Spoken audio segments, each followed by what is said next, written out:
बिस्मिल्लाहिर्रहमानिर्रहीम। जेकॾहिं ज़िंदगीअ खे वधीक सुहिणो हसीन ऐं ख़ूबसूरत बणाइणु चाहियो था, कामयाबी तरक़ी कामरानी चाहियो था, पंहिंजो सुख, पंहिंजे घर जो सुख, औलाद जो सुख चाहियो था, त पोइ माज़ी ऐं मुस्तक़बिल खे बिल्कुलु विसारे हाल में जियो ऐं हाल में रहो।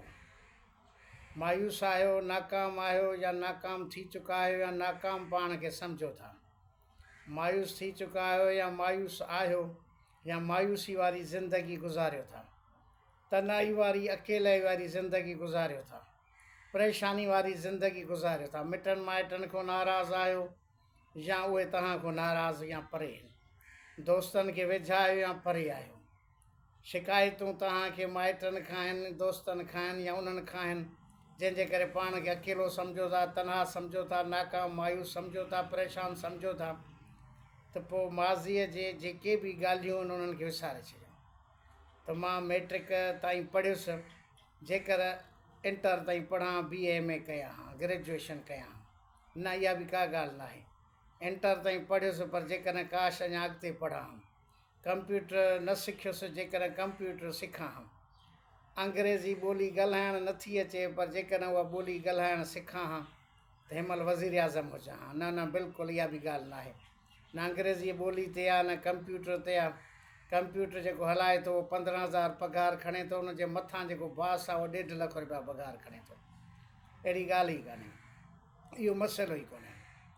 माज़ी में जेके बि नाकामियूं मायूसियूं सम्झो था, जिन ते तव्हांजो ज़हन परेशान आहे, सोचे थो, उहा का बि नाकामी कान्हे, उहा का बि मायूसी कान्हे, उहो कुझु बि न थींदो। जेकॾहिं थी वियो बसि ख़तमु थी वियो। अलमाज़ी मां मज़ा वक़्तु वलम अजरो, माज़ी नथो अची सघे, उहो ख़तमु थी वियो। मुस्तक़बिल जे लाइ त हाणे मुस्तक़बिल में हीअं हुजे, हूअं हुजे, छा बि हुजे, मुस्तक़बिल खे बि यादि न कयो, जीअं माज़ी विसारियो। माज़ी मुस्तक़बिल ॿिन्ही खे विसारियो। सिर्फ़ु हाल, हिन वक़्तु छा आहियो, छा करे सघो, छा था करे सघो। सभ खां पहिरियां 5 वक़्त निमाज़ जी पाबंदी, क़ुर शरीफ़ जी तिलावत ऐं वर्ज़िश। सुबुह जो उथी सुबुह जी निमाज़, उन खां पोइ क़ुर शरीफ़ जी तिलावत, ज़िकिर जेतिरो करे सघो, मुसले ते वेही 10-15 मिंट, उन खां पोइ वर्ज़िश अधु कलाकु या वॉक। वर्ज़िश ऐं वॉक बि एतिरी ज़रूरी आहे हिन वक़्त जी ज़िंदगीअ में। निमाज़ त फ़र्ज़ु आहे, क़ुर शरीफ़ जी तिलावत बि ज़रूरी आहे, पर वर्ज़िश बि ज़रूरी थी वई आहे। जेकर मूं वांगुरु मानी खे घटाए ख़तमु करे नथा सघो, पोइ एतिरी मानी खाइणी आहे, इन खां पती बि घटाइणी न आहे, त पोइ वर्ज़िश ज़रूरी आहे, वॉक करणु ज़रूरी आहे। इन खां सवाइ चाढ़ो न थींदो, इन खां सवाइ बीमारियूं थींदियूं, परेशानियूं थींदियूं। वर्ज़िश तमामु ज़रूरी आहे सुबुह जो। अॼु में जियो।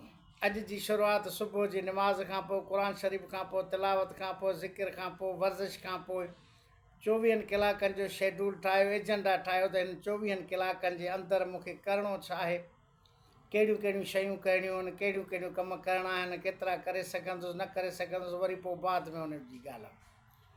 अॼु में सभु कुझु करिणो आहे। हाल में जियो, हाल में जदोजहद कयो, हाल में महिनत कयो। मुस्तक़बिल खे बि सफ़ा छॾे ॾियो।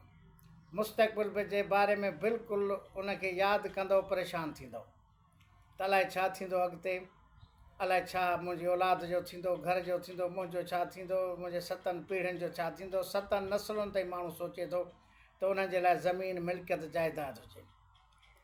जीअं माज़ी खे विसारियो, तीअं मुस्तक़बिल खे विसारियो, ॿिन्ही शयुनि खे विसारियो।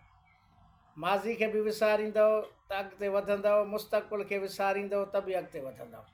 कामयाबी तरक़ी हाल में जीअण में, हाल जी जदोजहद में, हाल में जेको कुझु मौजूदा वक़्त में, करंट सिचुएशन छा आहे, हिन वक़्त जी सूरत हाल छा आहे, हिन वक़्तु छा आहियो, छा करे सघो था, उहो कयो। सभु कुझु कयो, सभु कुझु करे सघो था। सिर्फ़ु जेकी ज़िद अना खे छॾिणो पवंदो, ऐं माण्हुनि जे माण्हू छा चवंदा, टोकूं, तंज़, हमला, चिथर, अहिड़ी ॻाल्हि आहे त पोइ पंहिंजो ॻोठु छॾियो, शहर छॾियो, हिजरत करे उते पहुचो जिते तव्हांखे को सुञाणी कोन थिए, पंहिंजे ॻोठ जो चङो मुड़ुसु आहे या मोतबर आहे। हिजरत में फ़ाइदा आहिनि। उहो शहर छॾियो, इलाइक़ो छॾियो, ॿिए हंधि उहा कोशिशि कयो, जदोजहद कयो। हाल में माज़ी मुस्तक़बिल खे जेसि ताईं न छॾींदव त परेशानियूं न छॾीजो। जेसि ताईं माज़ीअ खे यादि कंदव परेशान हूंदव, जेसि ताईं मुस्तक़बिल जो ऊनो हूंदो परेशान हूंदव।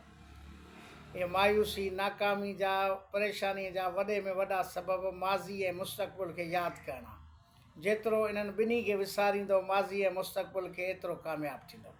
हाल में हिन वक़्तु छा था करे सघो, तव्हांजो वक़्तु 24 कलाक क़ीमती आहे। उन क़ीमती वक़्त खे तव्हां कीअं था सहेड़ियो, कीअं था संभालियो, कीअं था इस्तेमालु कयो, इहो तव्हांजी क़ाबिलियत ॾाहप महिनत ते आहे। जेतिरी महिनत ऐं जदोजहद हूंदी ओतिरो हुनजो फल, ओतिरो नतीजो निकितल। बाक़ी सॼियूं शयुनि खे फलाणो हीअं कयो, फलाणे हीअं कयो, फलाणे हूअं चयो, सभिनी खे विसारे छॾियो। जेके तव्हांजा मुखालिफ़ आहिनि उन्हनि खे विसारे छॾियो, जेके तव्हांजा दुश्मन आहिनि उन्हनि खे विसारे छॾियो, जिन तव्हांखे ॾुख ऐं तकलीफ़ूं आहिनि उन्हनि खे विसारे छॾियो। सभु कुझु विसारे हाल में जदोजहद कयो, पोइ ॾिसो त छा थो थिए। पर सभ खां पहिरियां 5 वक़्त जी निमाज़ जी पाबंदी, क़ुर शरीफ़ जी पाबंदी, ज़िक्र सुबुह जो ज़रूरी आहे। निमाज़ 5 वक़्त खां पोइ 10 मिंट घटि में घटि मुसले ते वेहणु ज़रूरी आहे। जे वधीक अधु कलाकु वेहो था तमामु बहितरु आहे, न त 10-15 मिंट हर निमाज़ खां पोइ मुसले ते वेही अलाह जो ज़िक्र कयो। को न को ज़िक्र, आयतूं, सूरतूं, दुआऊं, कुझु बि न हुजे त ख़ामोश वेही रहो। ख़ामोश वेहण बि इबादत आहे। निमाज़ खां पोइ मुसले खे तकिड़ो न छॾियो, तकिड़ो मुसले मां भॼो न, हथु न कढो मस्जिद मां, इबादत मां। 10-15 मिंट उते तव्हांखे वेहणु खपे पंहिंजे ज़िक्र फ़िक्र सां, आहे तिलावत सां, ऐं के अलाह रुॻो अलाह अलाह कयो, सुभान अलाह कयो, त वॾी ॻाल्हि आहे। निमाज़ खां पोइ 10-15 मिंट मुसले ते वेहणु ज़रूरी आहे। 5 वक़्त जी निमाज़ जी पाबंदी, क़ुर शरीफ़ जी पाबंदी, वर्ज़िश जी पाबंदी, ऐं माज़ी ऐं मुस्तक़बिल खे विसारण सां ई अॻिते वधी सघो।